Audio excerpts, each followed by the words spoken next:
and welcome to the Happier Marriage Podcast, a podcast for spouses longing to have a happier marriage so they can feel more connected, desired, and supported. Now, to start the show, here is your host and Sherpa, licensed marriage and family therapist and certified relationship coach, Kingsley Grant. Thanks for joining me on the Happier Marriage Secrets podcast. This is episode 27, and today we are talking about the 7 common mistakes most married couples make about their future without realizing it. Let me say this, you will hear some things that I have listed in the list of 7 that you may not necessarily agree with, or it may trigger you by some of what I'll say. But remember, that is one of the purpose of this show, right? Is to stir things up and then take you in for a safe landing. So don't worry, don't get too worked up. We will end on a very safe way, very safe way. Now, this show is brought to you by KingsleyGrant.com. And our hope is that you will be challenged, inspired, and encouraged in this episode as in every other episode. So stay tuned. So, the big question is this. How is it possible that you have a happier marriage when you feel like you've tried everything? Your spouse isn't making an effort. You're exhausted. You feel like giving up. Or there's so much hurt that's taken place between you and your spouse.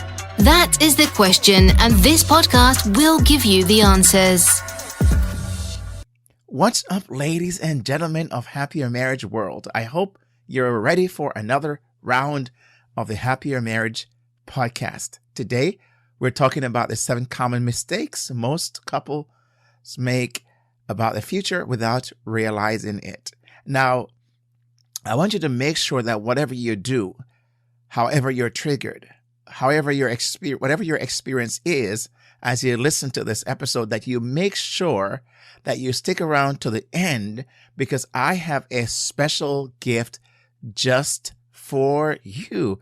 And I want to make sure you get that. So stick around to the end no matter what happens, right? So give me all your undivided attention right now, and let's kind of dive in this episode. Thanks for joining me for this episode, like I mentioned. And as you've already heard, we're talking about the 7 common mistakes most couples make about the future without realizing it. Now, having counseled and coached hundreds of couples over the past several years as a licensed marriage and family therapist and certified relationship coach, and from what I've experienced as a husband of more than 3 decades, I'm able to talk about topics like this one with confidence. And I hope you'll come to that realization at the end of this episode. So, what are the 7 common mistakes most married couples make about the future without realizing it? Let me say right up front, just in case you might have a misconception, that I'm going to include, or possibly thinking I'm going to include, the idea of the choice of mate, the person that you've chosen to marry. That will not be one of the 7 common mistakes. Now, will some couples say that they believe they made mistakes? I have heard that over and over again. In many of my counseling experiences over the many years I've been doing this, I have heard couples, or at least one spouse, will say, I think I made a mistake. And you know what? In some instances, as I listen to their story and I listen to how they came about being in a relationship, I kind of agree with some couples, because sometimes it's not their first time around, not their first marriage. And again, I'm not in any way indicting or saying, that a person who had a first or second marriage, it's not about that being the reason because they made a wrong choice. A number of things can happen, and you may have experienced that, and so And so I'm not here sitting in judgment of that situation or a person who choose to be married a second, third, or fourth time. That's not what I'm doing. But I have heard where a spouse will say to me, I think I made a mistake. And like I just said, I will kind of, I don't say this to them. I will never say this to any spouse, that I agree with you. They'll never hear that from me. And you'll never hear that from me, because that's not my place. Who am I to judge? Who am I to decide whether a person did or not? But if they're sharing with me, I can see where they're coming from. And especially if they've had a pattern of relationships over the years, and it seemed to be a common pattern, a similar choice of people that they've chosen to be a spouse. And somehow that common denominator, right, is just so obvious. Then you can say, hey, probably that person needs to work on themselves and in how they choose their mate even going forward, right? But so I want to mention that up front. So when I get into these 7 and you're thinking I'm going to mention that and you're surprised I did not, I want to just give that right at the very beginning. So what are the 7 common mistakes that I believe that most married couples make about the future without realizing it? Well, this is not in any particular order, but I believe the first one is a very, very critical and crucial one, and that's why it's there as the number 1. So here's the first one I have. Not practicing empathic communication. Is it, Kingsley, empathic? I thought you were going to say effective communication. That's what I hear so often. And my friend, that's right. You hear that so often. But here's the thing. If it was only effective communication, then majority of couples would have had better relationships and would not have been making some of these mistakes that I'm listing here, because effective communication is good and I'm not against that. As a matter of fact, I do teach and include effective communication skills in what I do. However, I believe that effective communication is not enough. You got to go one step further, and that's why I talk about empathic communication. And what is empathic communication? Well, it's the ability to truly understand, right? Truly understand and connect with your partner's feelings and perspectives. The ability to truly understand and connect with your partner's feelings and perspective.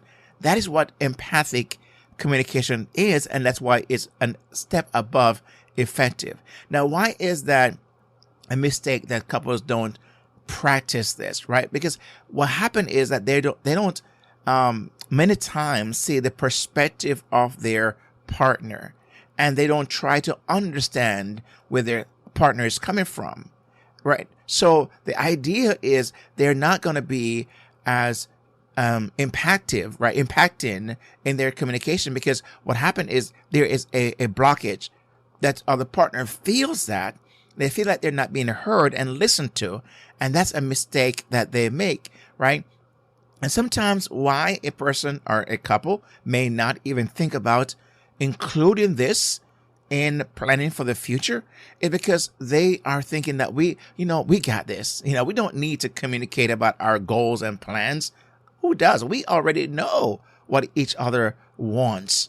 And this is a very, very, I would say dangerous assumption. It's an assumption that's being made about that they fully understand their partner. Who does? Sometimes the partner doesn't even understand themselves as fully as the other person think they do. And this belief, right, can lead to a lack, as I mentioned, of open and communication and understanding.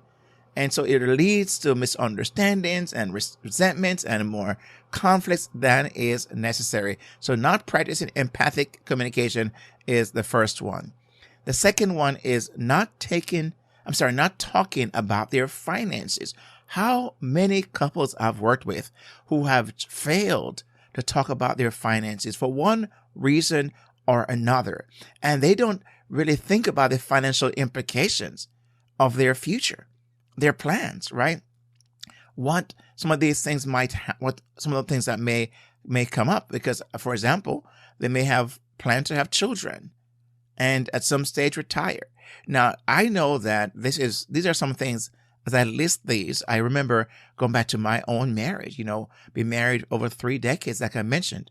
And I can tell you, I can say to you, I made some of these mistakes. I just did not know. But I'm not going to use ignorance, because I'm sure that I was too maybe arrogant, and maybe believe that, we can figure this out and we can make it happen, and, that kind of stuff. And also coming from the background that I did, it wasn't something that I see my parents did or even suggested or recommended for us to do when we are going to get married. So, and again, I'm not excusing it. I'm just simply saying I would be one of those who would say this is one of those areas that I truly never sat down with my wife in the early stages of our relationship and talk about. We were young then, we were just young and giddy and just wanted to get life going, right? And get all the fun about marriage. But this is a part that I believe many couples have failed on, and talking about, their finances and some of those beliefs that they may have is that, we've got this. We can achieve anything we set our minds to do. Now, granted, I agree with that. I believe that. I believe that people can achieve anything or most things they set their minds to, right? But here's what happens sometimes. These beliefs can lead to unrealistic expectations. And I raise my hand to that. It leads to unrealistic expectations and goals.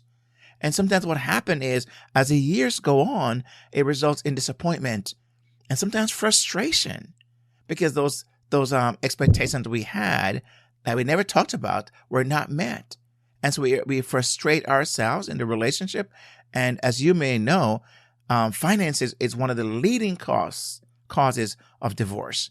And this is an area that many couples do not take the time to talk about. Number 3, neglecting to plan for the unexpected. So Kingsley, how do you plan for the unexpected? It's an unexpected, right? Well, there's some things, I remember growing up hearing that we should always plan for a rainy day. Have you ever heard that? Did you hear that growing up? Or have you heard that even just in the people you hang around? Plan for a rainy day. And sometimes you wonder, what does it mean? Well, you think about a rainy day that may be forecasted, right? Or that rain is going to come at some point. You may not even forecast it for that particular week or month, but it's going to come at some point. So you're going to at least purchase an umbrella, and you may not use it today, nor next week, nor next month, but a time is going to come when the rain is going to fall, and you're going to need that umbrella or that rain accessory, right? Whatever that might be. So you're going to plan for a rainy day. You're going to get those things and have them just in case a rainy day occurs. So what happened is, when I know that for us, especially if you are a homeowner and, things break, things happen. And so, if you have a child or children, they get sick, you get sick, your spouse gets sick. Those are things that do occur in life. We don't want them to happen, so we're going to plan for them. We're going to have a pain medication. How many people will, in their homes have a pain medication for headaches? Not that they're thinking they're going to have a headache soon, but they have it just in case. Or for cough medications. Those are things that are being planned for. So as it's true there, you want to plan for the other major things as well that could happen in your marriage. And here's what sometimes I find is that some couples will believe that what they will say is, we don't need to plan for the future. Things will work out on their own, right? Some people have that mindset. They just don't even care, concern themselves about anything. It's almost like this laissez-faire approach. They just go through life, meandering through the meadows of life, and don't even take things seriously. And that frustrates sometimes, especially if their spouse is kind of anal and is detailed and worry about a lot of things and is anxious. Those things are not, it's a recipe for disaster in that relationship if I've ever seen one. So neglecting to plan for the unexpected, right? What that does, it leads to, again, the uncertainties and just frustration and sometimes conflict, because one person may want to, the other person like, come on now, we don't need to do that. And they just kind of, shoot that idea down. And when something happens and they're not ready for it, that leads to a very cataclysmic kind of situation where it's an explosion. Where, see, I told you we should have this, we should have done this, and you never, right? And that is the fight begins. So neglecting to plan for the unexpected. Number 4, making it all about themselves. I cannot tell you how many couples I've worked with and what I've observed and heard of who is that would be considered, sometimes I hear this word many times thrown around so loosely. It's narcissistic, right? He's so narcissistic. All they think about is him or herself. And so a person who is this way, they tend to put their own needs and desires. And whenever it's about doing something for themselves, they're all in. But when it comes to doing something for their spouse, they just feel like, I don't want to be bothered. I'm tired. I don't feel like it, right? But whenever it comes to them on what they want to do, man, they just they're energized and they want the other spouse to be on board because it's all about them. And so this is a big mistake that I find that couples make, or a spouse make in a relationship for the future. And what their thoughts is that their needs and their goals are more important than their partners. Somehow they don't say that necessarily, but they behave that way. The other partner picks up on that, and they begin to start feeling frustrated and feel like their views, their needs don't matter. It's very clear to them that what they have to say, what they may request, it's shot down. It doesn't matter.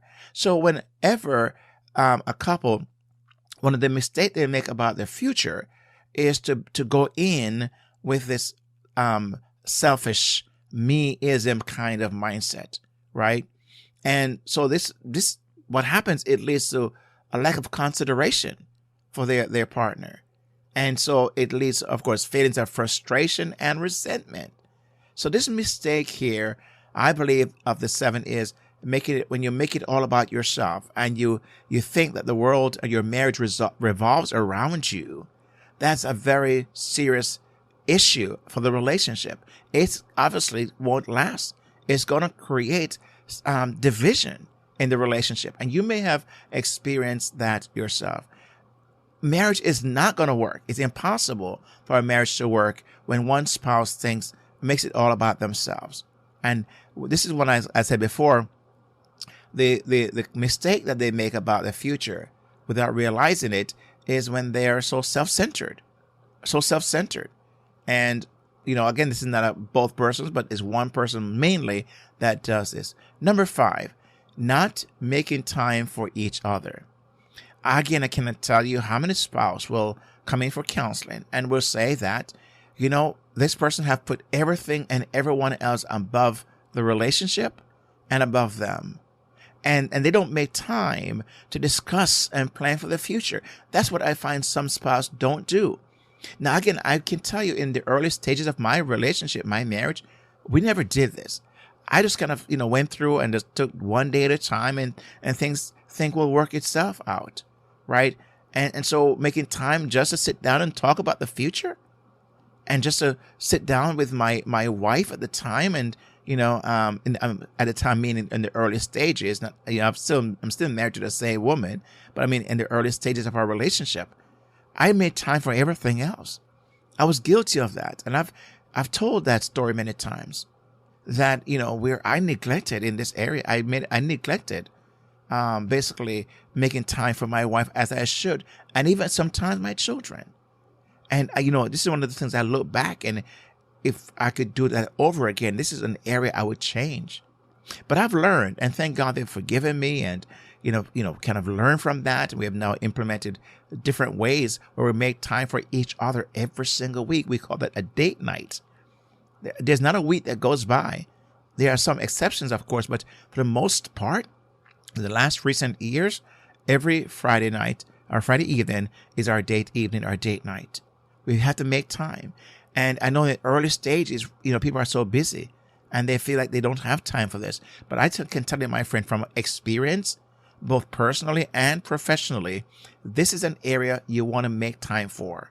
And many couples don't do this without even realizing it, how the impact it will have upon their marriage and the future of their relationship. So this is one of those areas you want to step up if you haven't done so before.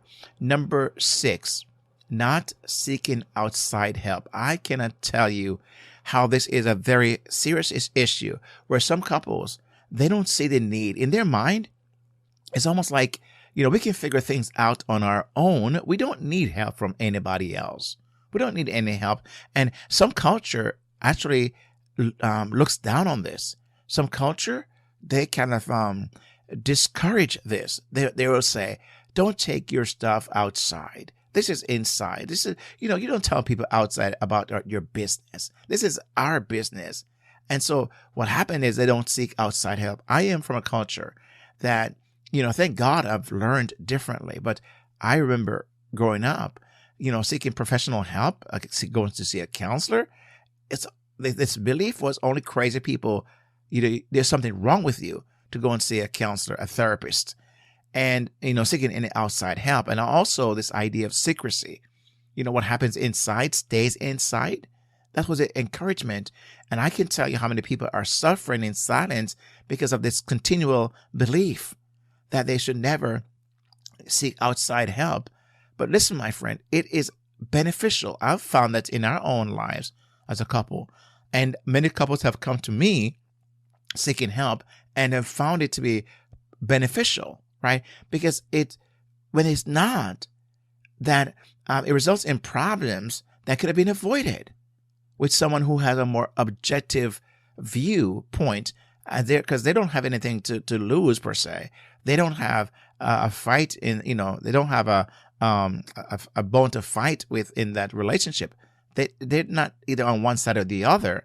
So when I say outside help, professional help, I'm not talking about, a family member who's going to be biased, or somebody who invites someone to come and talk to them as a couple who they know. They could be very biased as well and may not be objective, but be subjective and don't want to speak the truth because why?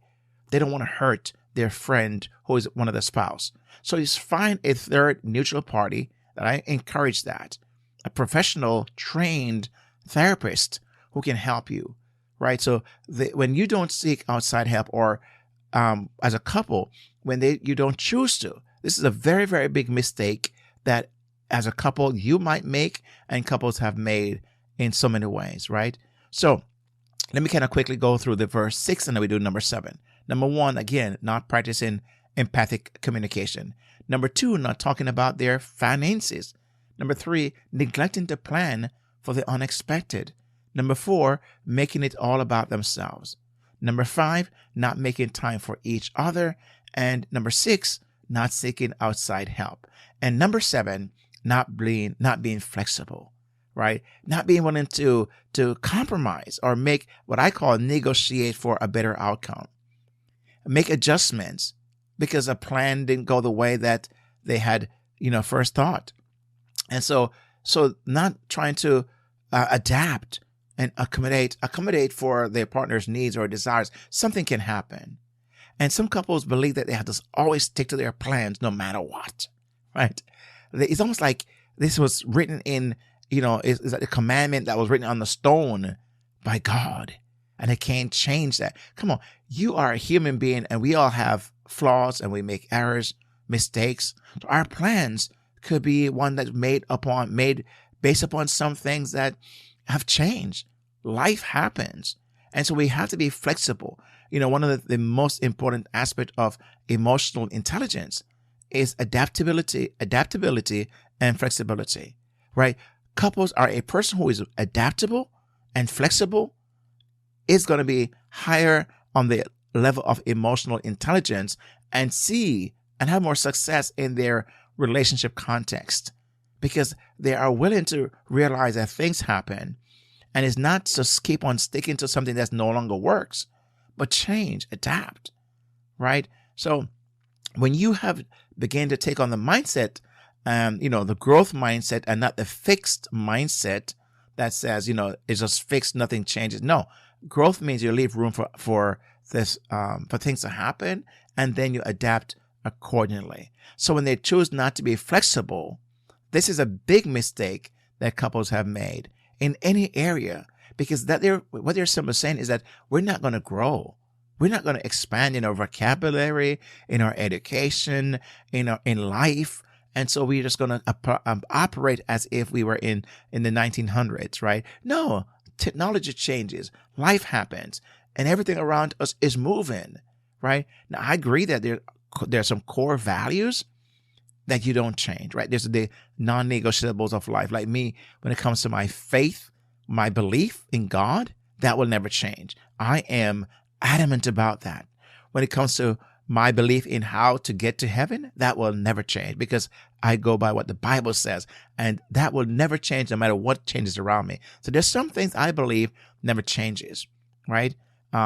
Your convictions, your beliefs, right? As far as your core beliefs, some of those things. But I believe in other areas of life, we've got to be flexible. So I'd be interested to see which of these 7 that you would say that, I'm kind of guilty of that. Our marriage has paid a price as a result of that. Or our marriage is paying a price as a result of that. Well, my friend, listen, there is hope. The good news, there is hope. You can really go back and begin to work on these things. Like I said, in my own marriage, we have implemented a lot of these things later in our marriage. We just didn't know what we didn't know. Or we were just to make, it could be arrogance or pride, right? And for me, it was just learning. I just didn't know. And as I got more mature in life and in my relationship, then I get to realize, you know what? I need to change some things. This is where the flexibility and adaptability came in. And so I led that for number 7 because I'm simply saying you can still change and adapt. It's never too late. So I'd love to hear from you. Which of these 7, right? So let us know, make a comment and give us a feedback on what your thoughts are. And now remember by simply staying to the end, I mentioned about a gift that we have for you, and the announcer will come and tell you how to get that free gift that I promised you. So, but before she comes, let me invite you to check out our new website at Happier Marriage Secrets, happiermarriagesecrets.com, where you'll find all the episodes for this podcast and also our blogs. We are having some incredible blog posts there that you may want to read and you may want to share with others as well. So thanks again for listening, and the announcer will tell you how to get the free gift I promised at the beginning, just for staying to the end. Thank you for being here. We've come to the end of another exciting show, and if you enjoyed this podcast, 1, make sure you give this show a rating and review. 2, subscribe to the show to get all new releases. And 3, get your complimentary copy of the 5 Secrets to a Happier Marriage ebook at kingsleygrant.com/HMS ebook. Again, it's kingsleygrant.com/HMS ebook. See the link in the show notes. Do it today. Don't delay. Thanks so much for listening, and make sure you tell one other spouse about this show, or better yet, share it with them. Until next time, may the Lord bless you and keep you, and make his face shine on you and be gracious to you. May he turn his face toward you and give you his peace, both now and forever.